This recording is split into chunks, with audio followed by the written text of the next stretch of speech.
सभी भक्तजनों को जय श्री कृष्ण। श्री नारद जी ने आगे कहा, हाय स्वभावत प्राप्त होने वाले इन क्षुद्रा पिपास आदि विघ्नों से सदा घिरा हुआ जीव समुदाय श्री हरि के कथामृत सिंधु से प्रेम नहीं करता।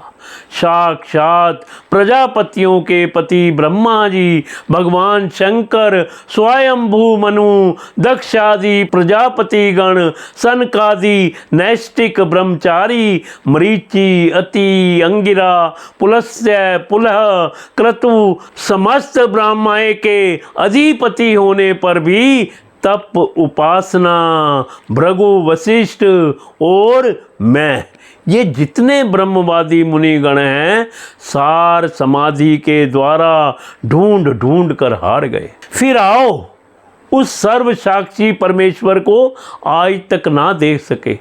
वेद भी अत्यंत विस्तृत हैं, उसका पार पाना हंसी खेल नहीं है।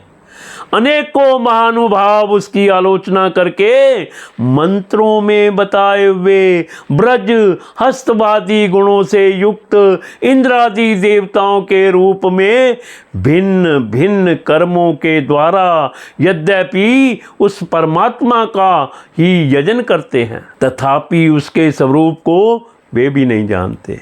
हृदय में बार बार चिंतन किए जाने पर भगवान जिस समय जिस जीव पर कृपा करते हैं उसी समय वह लौकिक व्यवहार एवं वैदिक कर्म मार्ग को वृद्ध मूल आस्था से छुट्टी पा जाता है।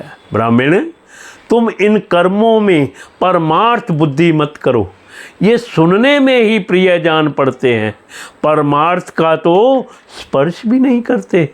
ये जो परमार्थ व्रत दिख पड़ते हैं इसमें केवल अज्ञान ही कारण है। जो मलिनमति कर्मवादी लोग वेद को कर्म परक बताते हैं वे वास्तव में उसका मर्म नहीं जानते। इसका कारण यही है कि वे अपने स्वरूप भूत लोक आत्म तत्व को नहीं जानते।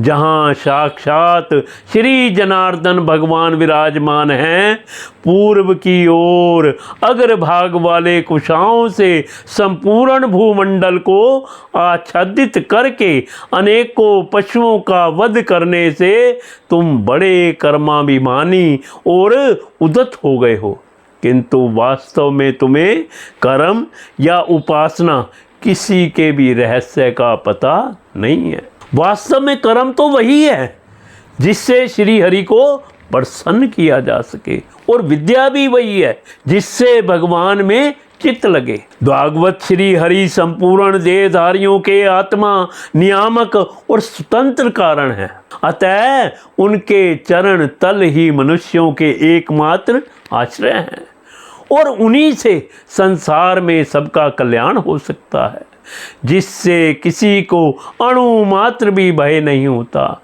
वही उसका प्रियतम आत्मा है। ऐसा जो पुरुष जानता है वह ज्ञानी है, और जो ज्ञानी है वही गुरु एवं साक्षात श्री हरि है।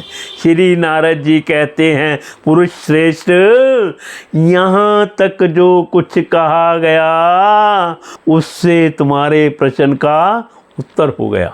अब मैं एक भली भांति निश्चित किया हुआ गुप्त साधन बताता हूँ, ध्यान देकर सुनो। पुष्प वाटिका में अपनी हरणी के साथ विहार करता हुआ एक हरिण मस्त घूम रहा है। वह दूब आदि छोटे छोटे अंकुरों को चर रहा है। उसके कान भौरों के मधुर गुंजार में लग रहे हैं। उसके सामने ही दूसरे जीवों को मारकर अपना पेट पालने वाले भेड़िए ताक लगाए खड़े हैं, और पीछे से शिकारी व्याध ने बीधने के लिए उस पर बाण छोड़ दिया है। परंतु हरिण इतना बेसुध है कि उसे इसका कुछ भी पता नहीं है। एक बार इस हरिण की दशा पर विचार करो। राजन, इस रूपक का आशय सुनो। यह मृत्य प्राय हरिण तुम ही हो। तुम अपनी दशा पर विचार करो। पुष्पों की तरह ये स्त्रियां केवल देखने में सुंदर हैं। इन स्त्रियों के रहने का घर ही पुष्प वाटिका है। इसमें रहकर तुम पुष्पों के मधु और गंध के समान शुद्र सकाम कर्मों का फल रूप जीव और जननेंद्रियों को प्रिय लगने वाले भोजन तथा स्त्री संग आदि तुच्छ भोगों को ढूंढ रहे हो। स्त्रियों से घिरे रहते हो और अपने मन को तुमने उन्हीं में फंसा रखा है। स्त्री पुत्रों का मधुर भाषण ही भोरों का मधुर गुंजार है। तुम्हारे कान उसी में अत्यंत आसक्त हो रहे हैं। सामने ही भेड़ियों के झुंड के समान काल के अंश दिन और रात तुम्हारी आयु को हर रहे हैं, परंतु तुम उनकी कुछ भी परवाह ना कर गृहस्थी के सुखों में मस्त हो रहे हो।